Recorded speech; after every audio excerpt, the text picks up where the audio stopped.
Masyarakat Indonesia dinilai cenderung mendukung invasi Rusia ke Ukraina. Sebuah survei menunjukkan adanya sikap antipati terhadap Barat, khususnya Amerika Serikat. Rupanya, hal tersebut bisa memberikan dampak tertentu terutama di bidang hubungan internasional. Dikutip tribunwow.com dari Al Jazeera Senin 21 Maret, beberapa spekulasi muncul terkait penyebab banyaknya warga Indonesia yang mendukung Rusia. Padahal, dunia internasional saat ini tengah ramai mengecam keputusan Presiden Rusia Vladimir Putin tersebut. Menurut dosen Hubungan Internasional Universitas Jenderal Ahmad Yani Bandung, Yohanes Sulaiman, ada rasa ketidaksukaan masyarakat terhadap Amerika yang mempengaruhi hal tersebut. Banyak pihak menilai bahwa konflik Ukraina merupakan masalah geopolitik antara Rusia dan Amerika Serikat. Rasa antipati pada Amerika ini mulai muncul ketika negara tersebut menyatakan perang melawan teroris yang dinilai menimbulkan represi terhadap orang Muslim. Karenanya, hingga saat ini publik menunjukkan sikap skeptis terhadap pemberitaan yang berbeda dengan pandangan mereka. Banyak yang menyatakan bahwa mereka tidak bisa begitu saja percaya pada berita dari Amerika tanpa membaca sisi lain. Bahkan berita fakta pun dianggap saja seperti hoax hingga mengada-ngada. Tapi akar dari ini adalah ketidakpercayaan mereka terhadap Amerika secara umum. Begitulah kata Yohanes Sulaiman, peneliti studi Rusia dan Eropa Timur Hubungan Internasional Universitas Airlangga, Surabaya. Radityo Dharma Putra memiliki pendapat berbeda. Dia menilai masyarakat Indonesia cenderung mendukung Rusia lantaran tidak memiliki pemahaman yang cukup tentang Ukraina. Sementara itu, sebuah survei dilakukan oleh Pew Research Center di Washington DC pada Februari 2020. Dalam survei itu, masyarakat Indonesia ditunjukkan memiliki sikap skeptis yang lebih besar terhadap Amerika di Indonesia dibandingkan dengan banyak negara lain di Asia Pasifik.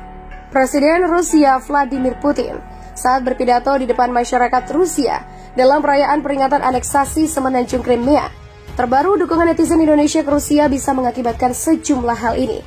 Dari hasil survei 6 negara, Indonesia menjadi negara terendah. Hanya 42% orang yang menilai baik Amerika.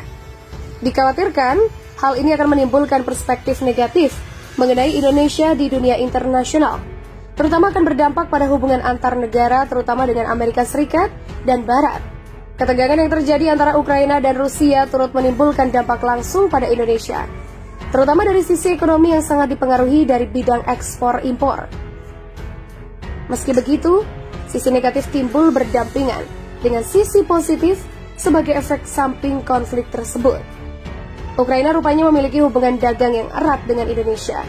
Menurut data Badan Pusat Statistik, Ukraina menjadi pengimpor gandum utama ke Indonesia.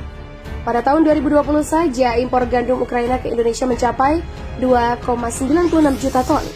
Jumlah ini mengalahkan impor dari Argentina sebesar 2,63 juta ton dan Kanada 2,33 juta ton.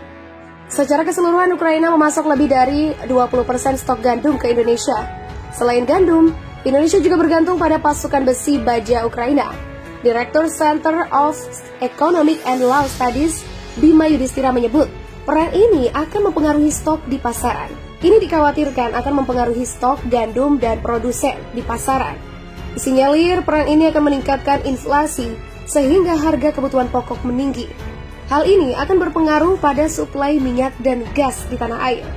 Meski begitu, relasi ekspor-impor yang melibatkan Rusia maupun Ukraina masih tergolong minim. Jadi dampak konflik ini secara langsung terhadap reaksi perdagangan dan investasi di Indonesia tidak signifikan. Begitulah kata Wakil Ketua Umum Kadin Bidang Hubungan Internasional, Sinta Kamdani. Hanya saja konflik ini akan mengganggu rencana Indonesia untuk melakukan kerjasama ekonomi lebih lanjut dengan Rusia dan Ukraina, karena kondisi konflik yang tidak kondusif. Kata Rina Setiawan, Chief of Economy and Investment Strategis PT Manulife Asset Management Indonesia, menyampaikan pernyataan senada. Menurutnya, inflasi di Indonesia masih akan terkendali dan relatif terlindungi dari konflik tersebut. Apalagi konflik Rusia dan Ukraina saat ini masih dalam batas wilayah. Justru, Indonesia sebagai produsen komoditas ekspor akan diuntungkan dengan kenaikan barang yang terjadi akibat embargo Rusia. Apalagi ada sebagian kesamaan komoditas yang dihasilkan Indonesia dan Rusia. Inflasi Indonesia yang masih relatif rendah, dan juga sebagai negara produsen dan eksportir energi, komoditas, dan logam